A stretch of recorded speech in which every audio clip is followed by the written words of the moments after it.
Hello, जय Hind everyone. तो आज हम बात करने वाले हैं बिरसा मुंडा के बारे में।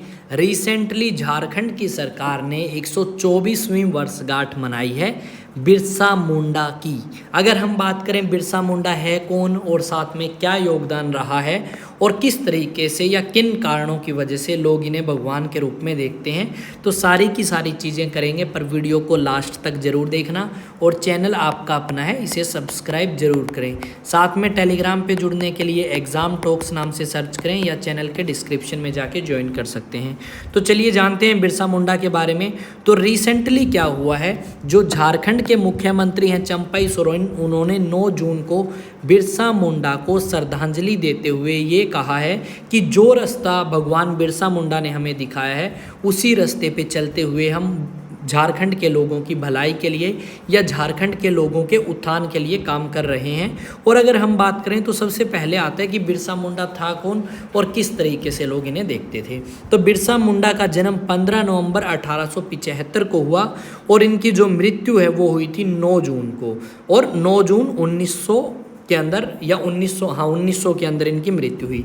तो जब इनका जन्म हुआ तो उस समय हमें काफ़ी बदलाव देखने को मिलेंगे मुंडा ट्राइब या मुंडा जनजाति के अंदर।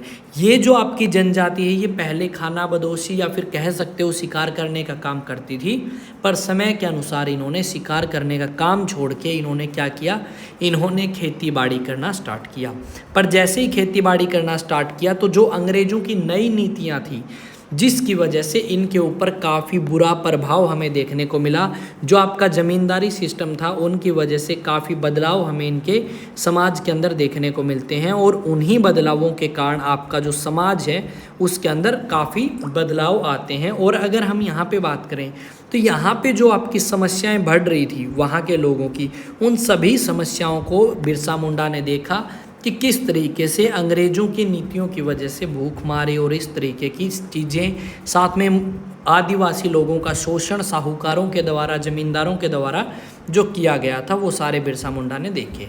बिरसा मुंडा जो अपना बचपन है जो अपने माता पिता के साथ बिताते हैं एक गांव से दूसरे गांव में घूमते हुए, वो उन्होंने बचपन अपना बिताया और अपनी जो शिक्षा है वो जयपाल नाग नाम के एक शिक्षक से ली, और साथ में अपने टीचर के कहने पे इन्होंने अपना जो धर्म है वो भी बदल लिया और ईसाई धर्म में परिवर्तित हो गए। और काफ़ी मिशनरीज जो ईसाई धर्म में परिवर्तन कराने वाले लोग हैं वो भी हमें इस समय में देखने को मिलते हैं। और अगर हम बात करें तो जो मुंडा है वहाँ पे अधिक समय जो उन्होंने बिताया है वो चाईबासा में बिताया, और वहाँ पे जो आंदोलन हुए अंग्रेज़ों के खिलाफ, उन आंदोलनों में इसने भारी या आप कह सकते हो बढ़ चढ़कर हिस्सेदारी ली। और इन्हीं हिस्सेदारियों की वजह से जो बिरसा मुंडा है वो काफ़ी फेमस भी होना स्टार्ट हुए आराम आराम से लोगों के बीच में, और इन्होंने अपना जो नेतृत्व है वो दिखाया।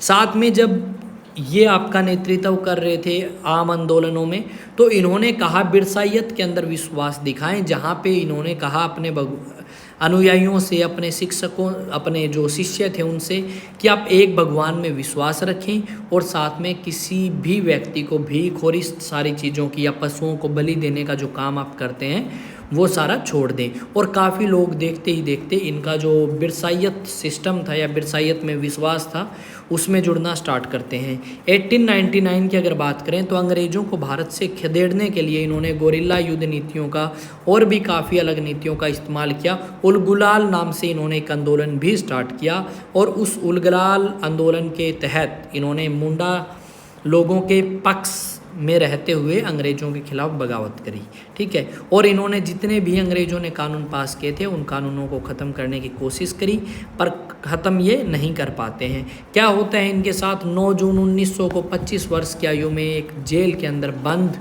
बिरसा मुंडा जो है बीमारी के कारण जो है अपनी अंतिम सांसें गिनते हैं और उनकी मृत्यु हो जाती है।